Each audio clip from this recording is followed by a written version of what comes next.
Aloha, I'm Kiana Cayabyab, and here are today's top Hawaii headlines from the editors at the Honolulu Star-Advertiser. Hawaii's unemployment rate plunged in September to an 18-month low of 6.6% as more people in the state leave the labor force. September's decrease was in the 8th consecutive monthly decline in the state's jobless rate. The seasonally adjusted unemployment rate was 7% in August, according to data released today by the state. Hawaii saw its overall labor force shrink by 500 people in August. In May 2020, the state's unemployment rate stood at a record 21.9% during the early stages of the COVID-19 pandemic. The last time the jobless rate was lower than 6.6% was in March 2020, when it was at 2.1% at the start of the pandemic. Hawaii's Department of Health reported 4 new coronavirus-related deaths on Oahu and 156 additional infections today. The latest figures bring the state's virus-related death toll to 880, and the total number of cases since the start of the pandemic to 82,886. Today's new infection cases include 96 on Oahu, 22 on Maui, 17 on Hawaii Island, 7 on Kauai, and 14 Hawaii residents who were diagnosed outside the state. The state's count of active infections fell below 1,800 today as the Delta variant surge continues to diminish in Hawaii. Health officials announced Wednesday that more than 1 million Hawaii residents are now fully vaccinated against COVID-19. The 48-year-old man charged with arson in connection with Sunday's massive fire that destroyed about 500 surfboards in Waikiki made his initial appearance at Honolulu District Court this morning. Glenn Helton appeared before Judge Melanie May via video conference from the courthouse cell block on a first-degree arson charge. His bail has been set at $70,000. More than 35 firefighters responded to the blaze at the city's surfboard lockers between the Moana Surfrider Hotel and the Waikiki Police Substation after 11 a.m. Sunday. Investigators determined the blaze was intentionally set, and Helton was arrested later in the week.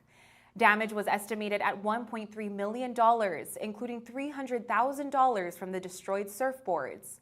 Helton faces up to 20 years in prison if convicted. Hawaiian Electric is warning its customers of more sophisticated scams that have become more prevalent recently. Company officials said scammers have contacted real estate agents and threatened to immediately shut off power to their listings if payments were not made. The scammers provided the real estate agents with a phony Hawaiian Electric contact number to give to their clients. One client was told to pay more than $800 or face disconnection, and was given an email with a Hawaiian Electric logo and QR code to make the payment. But when the customers said they would pay on Hawaiian Electric's website, the scammer asked for a wire transfer instead, raising a red flag for the customer, who then reported it to the utility. Hawaiian Electric says it will never threaten immediate disconnection if a payment is not made. Also, the company said it does not request wire transfers, prepaid debit cards, gift cards, or Bitcoin to pay bills. For a list of the company's authorized payment methods or to report scams, go to hawaiianelectric.com. Finally, Hawaii Department of Health officials say they are planning to administer COVID-19 vaccinations to children ages 5 to 11 soon after the federal government authorizes it. Health officials are preparing to make the Pfizer vaccine for children available statewide, and they estimate that there are more than 119,000 children in that age group living in the islands.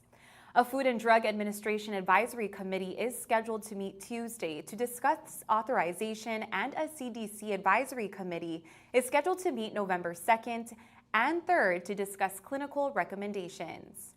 State officials hope to provide numerous locations for keiki vaccinations, including schools, pop-up clinics, community health centers, hospitals, pharmacies, and some pediatrician offices.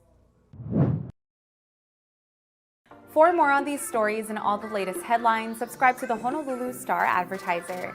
Visit Hawaii's top source for breaking news online at staradvertiser.com and download the Star-Advertiser mobile app.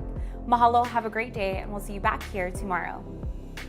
Are you ready to score big? Make sure to check out the Honolulu Star-Advertiser's Football Fever every Monday through Wednesday for your official ballot to play and enter for a chance to win $500 weekly or the chance to win the grand prize, a big green egg Kamado grill.